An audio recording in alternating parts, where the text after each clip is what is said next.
semua ajaran Islam itu keselamatan.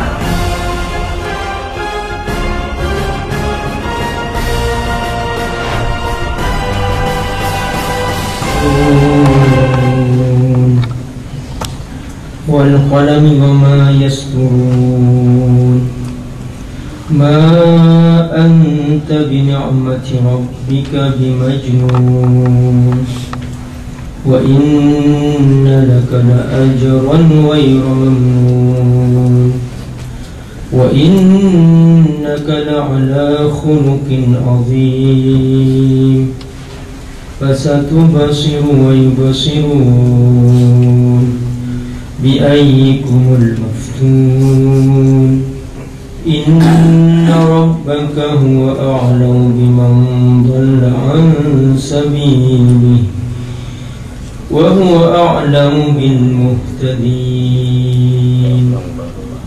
fala tuti'il mukadzibin waddu law tudhinu fayudhinun wa la tuti' kulla hallafin mahin hammazin masya'in binamim manna'in lil khairi mu'tadin athim utullin ba'da dhalika zanim an kana dha malin wa banin idza tutla alayhi ayatuna qala asatirul awwalin sanasimuhu 'alal khurtum. Subhanallah. Fala tuti'il mukadzibin. Ayat 8 sampai ayat 16 kita hari ini akan membahas tentang kelanjutan surah Al-Qalam yang pernah kita bahas pada pertemuan yang lalu. Pertemuan yang lalu kita telah membahas sampai ayat 6 sampai ayat 7. Dan kini kita akan membahas dari ayat 8 sampai ayat 16. Sebelumnya Allah Subhanahu wa ta'ala telah menegaskan bahwa inna rabbaka huwa a'lamu biman dhalla an sabili. Sesungguhnya Allah Tuhanmu, Dia lebih tahu, a'lam, Dia lebih tahu biman dhalla an sabili, siapa yang sesat dari jalannya. Wa huwa a'lamu, dan juga dialah Allah lebih tahu bil muhtadin, siapa yang sebenarnya ikut petunjuk Allah Subhanahu wa ta'ala. Dari ayat ini kita paham bahwa ukuran sesat dan tidak tergantung sejauh mana seseorang ikut tuntunan Allah.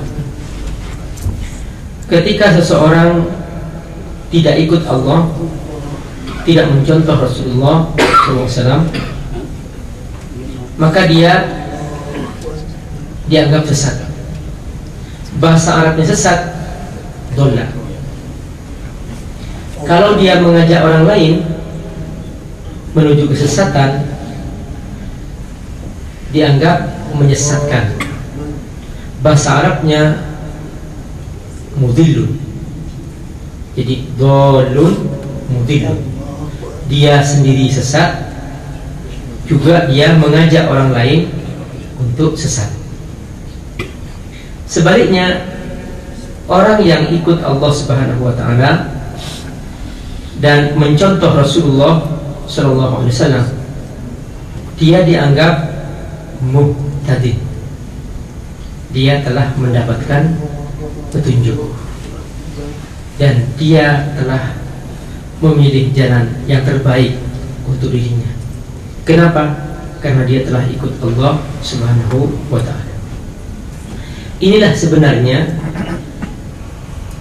kesempatan yang paling baik untuk kita mengisi hidup kita ini dalam waktu yang sangat singkat ini, yaitu bagaimana dalam detik ke detik, waktu ke waktu, jam ke jam, supaya kita ini mendapatkan pahala dari Allah Subhanahu wa ta'ala. Itu saja. Jadi pikiran kita sekarang ini, mumpung masih ada jatah hidup, kita selalu berpikir bagaimana supaya aku ini setiap detik menghasilkan pahala dari Allah SWT. Karena kalau dalam detik-detik kita ini kosong tanpa pahala, nanti kita sendiri yang menyesal, kita sendiri yang rugi. Kita akan menemukan diri kita tiba-tiba tidak punya apa-apa dalam akhirat. Nah, supaya tidak lalai, Allah Subhanahu wa ta'ala mengajarkan kepada kita dalam Al-Quran bahwa supaya kita senantiasa mencari tempat-tempat yang baik, berkumpul dengan orang-orang yang baik, membaca Al-Quran, menghadiri majelis taklim, majelis ilmu, supaya kita diingatkan, sholat jangan terlambat, dan seterusnya. Jadi ini cara Allah supaya kita selalu ingat Allah, dan supaya kita selalu produktif mendapatkan pahala. Maka semakin banyak pahala kita, maka semakin tenang kita pindah ke akhirat. Tempat kita semakin nyaman di sana, tabungan kita semakin banyak. Biasanya orang yang banyak tabungannya, dia semakin merasa aman. Contoh, dia pergi ke Mekah, di sakunya ada 10 kredit card, dan dia bisa menggesek di mana-mana. Dia merasa aman, belanja apa saja merasa aman. Karena apa? Karena dia merasa ada tabungan yang dia simpan. Kalau kita ingin pindah ke akhirat, nah kita harus juga menabung yang banyak supaya kita merasa aman di sana. Kalau kita tidak punya tabungan, tabungan pahala maksudnya, kita akan menyesal sendiri nanti. Dan penyesalan di akhirat tidak bisa diobati. Kalau bahasa gampangnya ya, kalau kita salah jalan di dunia, katakanlah kita mencari alamat, tiba-tiba kelewat, tanya, Pak, kantor Indosat di mana? Di sana Pak. Dia sudah kelewat, dia masih bisa muter balik. Dia muter balik menuju kantor Indosat. Tapi coba kalau salah jalan di akhirat, pengennya surga, kok tiba-tiba kelewat, tidak sampai ke surga. Nah, di sana tidak ada muter balik, tidak ada. Nah, sekarang ini kita siapkan jatah hidup yang sangat singkat ini, jangan sampai salah jalan. Kenapa? Kata Allah, Inna rabbaka ya'lam, Inna rabbaka huwa a'lam. Sesungguhnya Tuhanmu, dialah yang lebih tahu. Biman dhalla an sabili, siapa yang sudah memang memilih di dunia jalan kesesatan, Allah tahu. Juga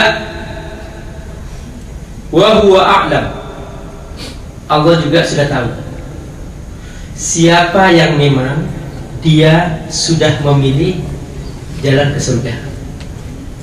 Wa huwa a'lamu bil muhtadin. Jadi ini tidak bisa ditutup-tutupi, tidak bisa bersembunyi.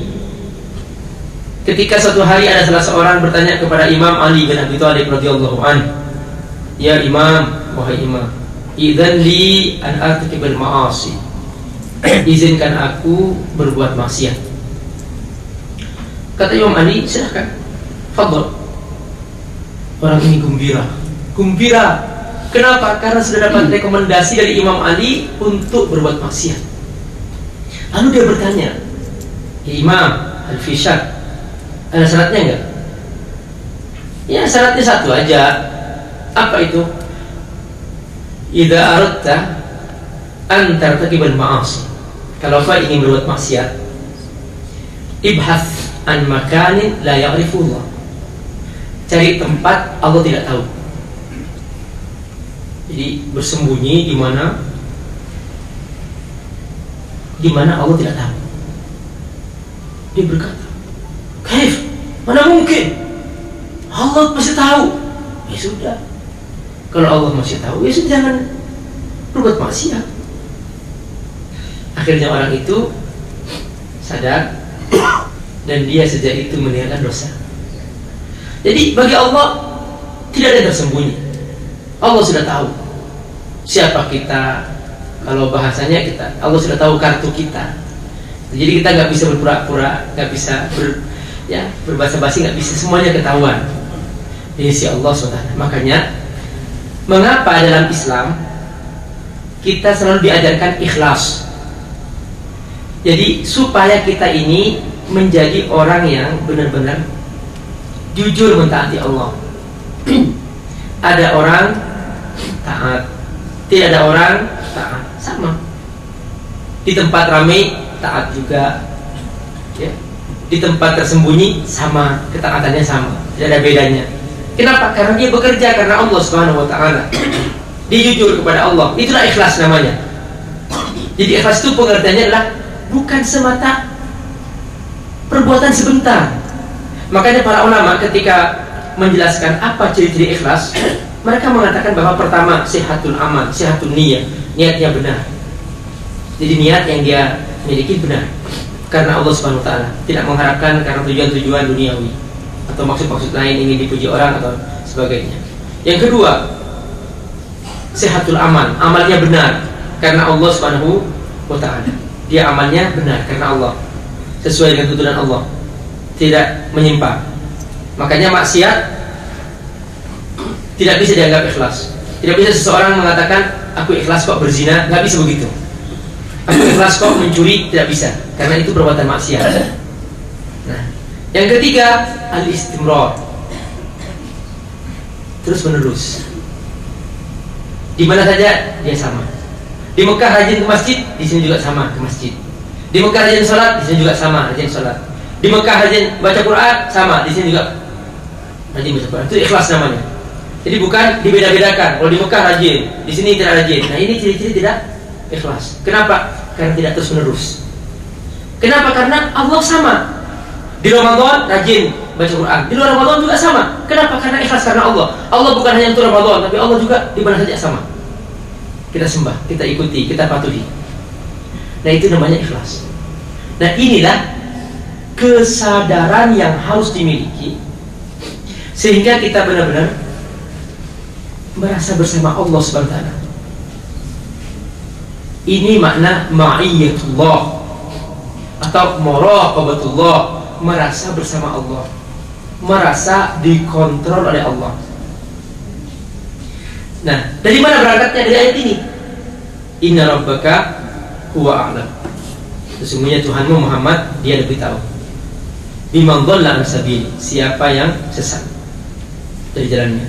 Wa huwa a'lam, dan dia lebih tahu bil muhtadin, dengan orang-orang yang sesat.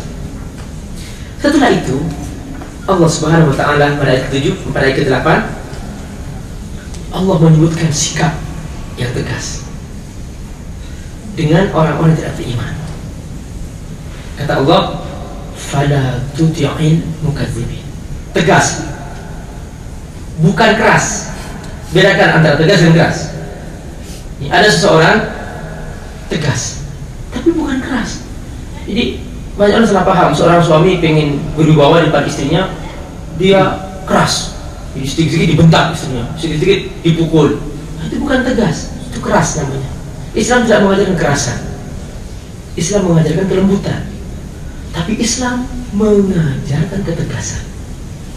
Kita harus tegas, punya sikap, tidak berwarna-warni, tidak seperti bunglon, berwarna-warni, hinggap di tempat yang putih, putih, hinggap di tempat yang coklat, coklat, hinggap di tempat yang hijau, hijau. Nah, ini namanya tidak punya kepribadian, tidak punya identitas. Islam punya identitas. Maka ketika itu haram, ya sudah, dia tidak mengerjakannya, dia tidak mengambilnya, dia tidak mendekatinya. Kenapa? Karena itu haram. Ini ketegasan. Tidak seperti lalat. Lalat tidak tegas. Di tempat yang baik datang, makan kue-kue yang enak-enak, lezat-lezat.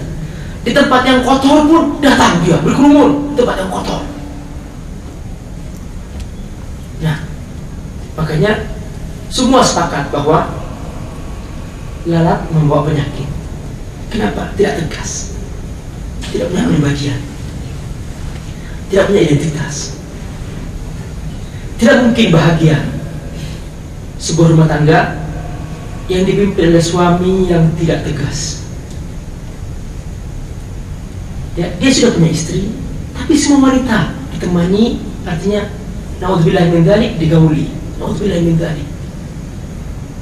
Ini tidak tegas. Semua yang haram-haram dikerjakan.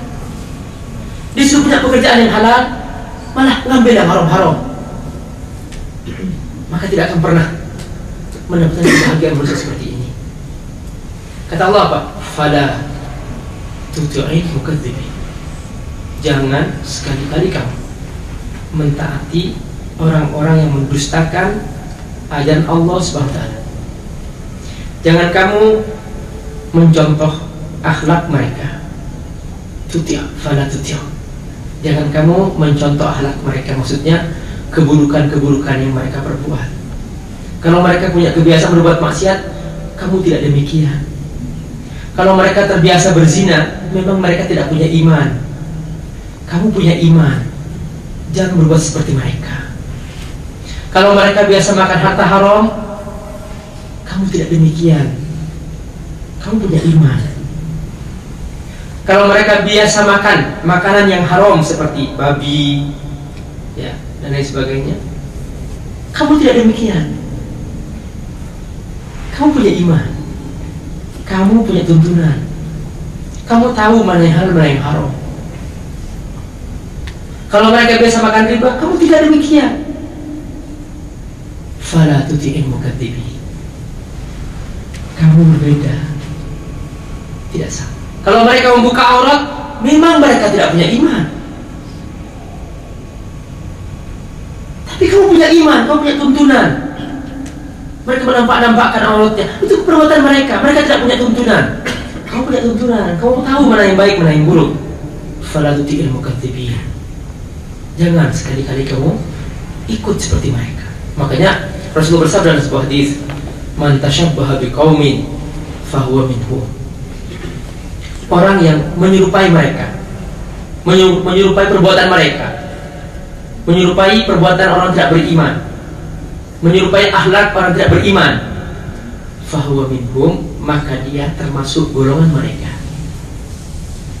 Jadi tegas sekali dari Allah SWT bahwa seorang mukmin punya identitas, punya tuntunan, ada garis-garis yang harus diikuti.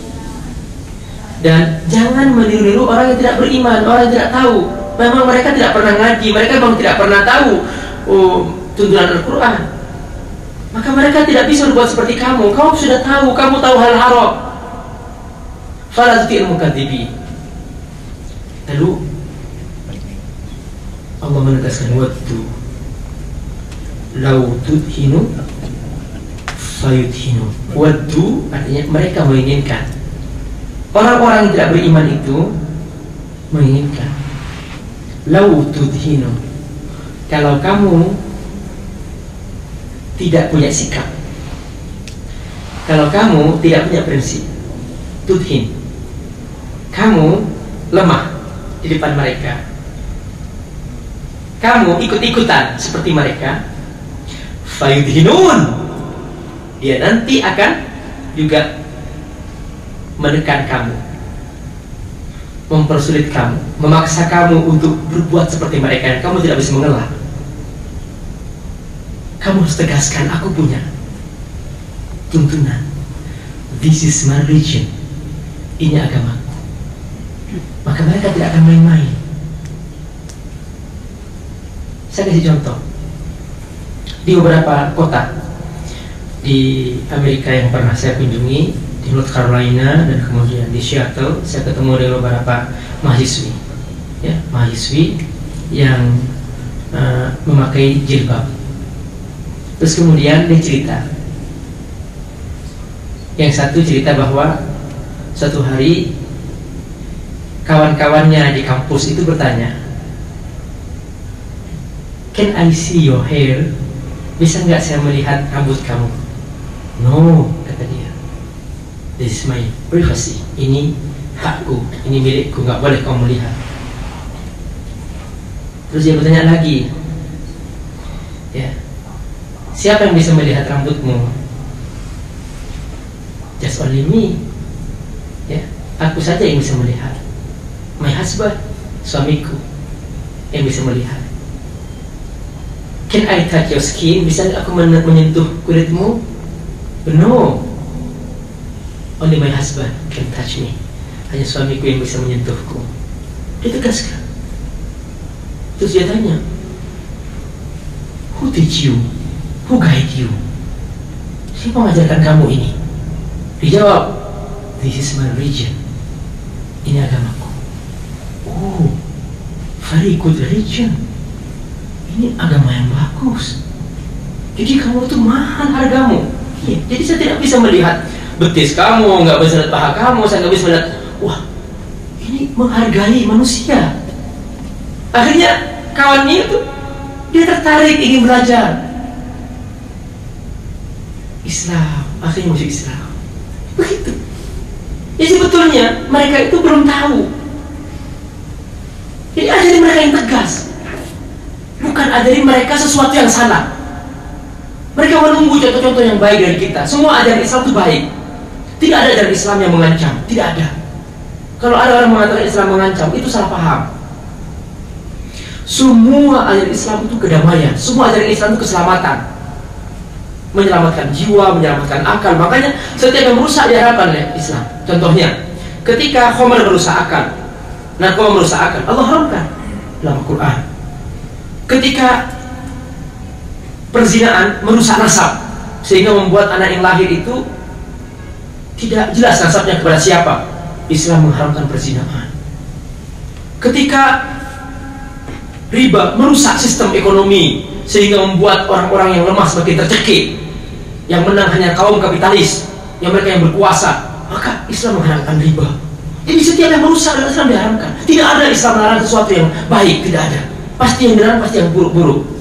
Nah, makanya ketika mereka diberitahu secara benar, mereka tertarik tentang Islam. Mereka butuh contoh.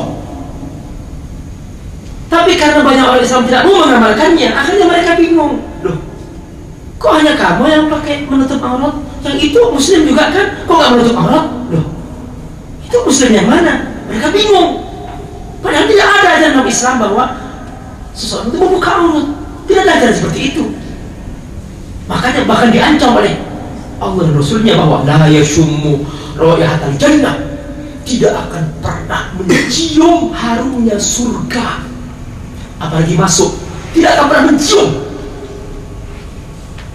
apalagi masuk surga. Dan disingkirkan oleh Allah masirata mi'ati sanah, disingkirkan orang ini dari surga sejauh perjalanan 100 tahun. Kenapa? Kasiyatun ariyah, kaum wanita yang membuka aurat dan menampak-nampakkan auratnya. Sekalipun dia sholat puasa, tidak ada kompromi. Kenapa? Karena membuka auratnya.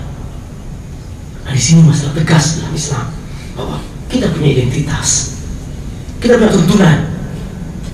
Jangan ragu lagi dengan tuntunan ini. Nah, itulah kata Allah, waddu. Mereka itu, orang-orang tidak beriman itu menginginkan sebetulnya, lau tudhinu, kalau kamu lemah, tidak punya prinsip, fayudhinu, mereka akan menekan kamu dan kamu akan dipaksa untuk seperti mereka. Lama kelamaan akan dipaksa akidahnya seperti mereka. Kenapa? Karena sudah lemah. Nah, lalu kemudian Allah Subhanahu wa ta'ala memberikan beberapa ciri mereka, ciri orang-orang tidak beriman tadi itu. Di antara kebiasaan mereka adalah, pertama kata Allah, wala tuti kulla halafin. Mereka suka bersumpah, halaf, kathirul halaf, suka bermain sumpah. Orang kalau sudah biasa berbohong, maka dia suka bersumpah untuk menutupi dirinya. Jadi ciri mereka suka bersumpah karena mereka sudah suka berbohong, suka menutupi keburukan. Yang kedua, mahin, wala tuti kulla halafin mahin.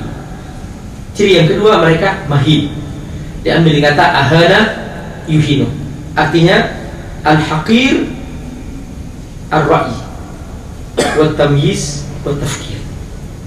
Mereka itu hina dalam pemikiran mereka. Yang mereka pikirkan hanya persoalan-persoalan dunia. Tidak pernah mereka berpikir tentang akhirat, masa depan yang abadi. Tidak pernah. Hanya mereka pikirkan tentang dunia saja. Itu kata Allah hakir. Kenapa? Karena yang dia pikirkan sesuatu yang pasti rusak, yang pasti Allah hancurkan.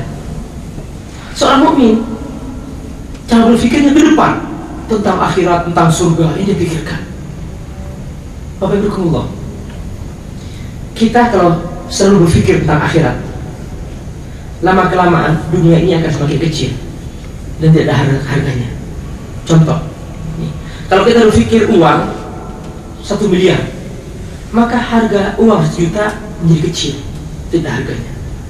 Kalau kita berpikir uang 1 triliun, maka 1 juta menjadi kecil, 1 miliar menjadi kecil. Nah, kalau kita berpikir tentang akhirat, dunia menjadi tidak berharga. Kita tidak akan pernah terlena dengan dunia. Nah, makanya Al-Quran mengajarkan bahwa, wahai orang beriman, cara berpikirmu bukan untuk sesuatu yang sempit seperti ini. Cara berpikirmu adalah untuk sesuatu yang besar, untuk keabadian. Itulah surga di akhirat. Dan itu pribadimu. Orang tidak beriman, kata Allah, mahin, hakir. Mereka itu hina yang dipikirkan. Yang mereka pikirkan hanya satu kehinaan, yaitu sesuatu yang sifatnya akan dihancurkan oleh Allah Subhanahu wa ta'ala. Ini punya siapa? Dibalik.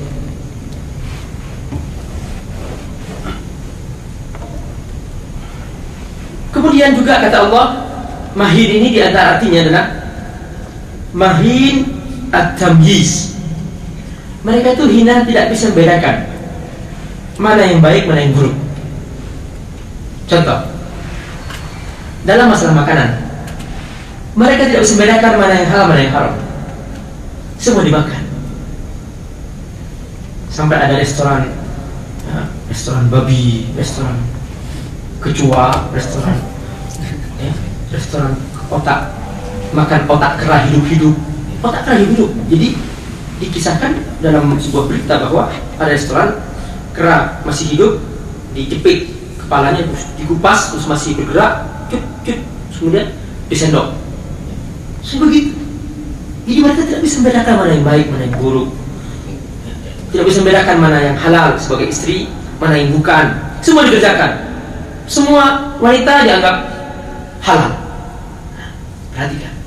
Itu hina. Mereka tidak punya harga diri. Nah, ciri yang ketiga, hamazin. Mereka suka menghina. Hamas Ini sama dengan al-humazah, yaitu di sini dikatakan alladzi yadhkurun nas fi wujuhihim, yaitu orang yang menjelek-jelekkan seseorang di depan mukanya. Katakanlah di depan pembantu, bego lo, ini namanya humas. Di depan orangnya, di depan staf, kurang ajar lo, jadi bodoh kamu, punya otak. Jadi di depan orangnya, itu namanya humas. Suka mengejek, suka merendahkan, suka mencaci, suka menghina, sebagainya. Jadi orang-orang Islam di mata mereka, di mata orang kafir itu dianggap seperti itu. Dianggap mereka itu manusia hina, tidak harganya, manusia rendahan, budak, dan sebagainya. Nah, oleh Allah sebutkan hamas. Kemudian yang selanjutnya adalah masya'in binamim. Masya' artinya berjalan. Masya'in binamim, mereka suka mengadu domba. Jadi dibikin umat Islam diadu antar sesama mereka, saling berperang dengan mereka.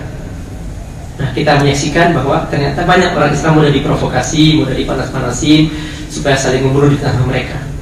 Makanya di antara ciri tanda-tanda kiamat adalah, kata Rasulullah, kathirul haraj, ya, banyak pembunuhan. Sebabnya tidak tahu. Maksudnya umat Islam terbunuh di tengah-tengah mereka karena mereka sendiri. Kalau dulu banyak orang Islam terbunuh karena berperang membela Islam dulu. Sekarang mereka sering bunuh sesama Muslim. Nah, itu diantara tanda-tanda kiamat adalah kathir haraj, banyak pembunuhan tanpa sebab, tidak tahu apa sebabnya, hanya karena merebut tiket terinjak mati 3 orang 4 orang, hanya karena sesuatu yang sederhana lalu mereka terbunuh karena itu. Kemudian manna'in lil khair, mereka bakhil berbuat baik. Manna, suka melarang berbuat baik. Ada orang mau hadir ke pengajian, dilarang, jangan, gak usah. Jadi melarang kebaikan. Ada orang mau sholat, dilarang. Ada orang minta izin, Pak, saya izin Pak untuk sholat, dilarang. Nah, barakallahu, ini perlu diperhatikan masalah sholat. Perhatikan, Allah menyebutkan bahwa ciri-ciri mereka itu manna'in khair, suka menghalang-halangi kebaikan. Di perusahaan besar, ya, di PT Boeing, di Seattle, itu ada salah seorang pegawai, dia minta izin kepada bosnya orang Kristen.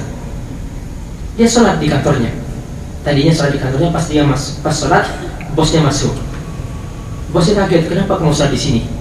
Ya, selesai sholat, tanya, kenapa sholat di sini? Dia bilang, this is my religion, ini agama saya. Kamu tidak bisa tunda sholat di rumah kamu. No, my prayer has timing, ini ada waktunya, nggak bisa diganti, nggak bisa di cancel. Oh gitu, iya. Isinya, terus gimana?